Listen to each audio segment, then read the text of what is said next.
Alright guys, another day, another video tayo ngayon. So mag-i-interview ulit tayo ng mga strangers here. So let's go.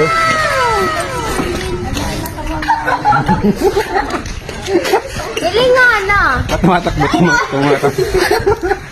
Ito yung mga takot sa camera, interview natin. Alika dito. Come here.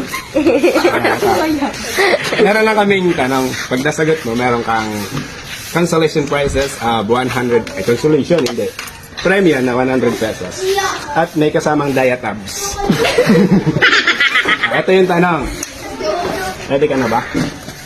Hindi pa rin, hindi ka na dapat. Kasi sayang itong 100.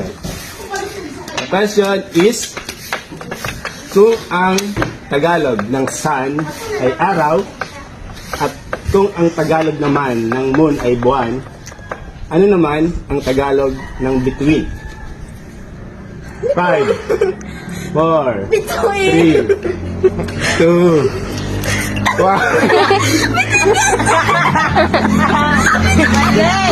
Tagalog ng between na.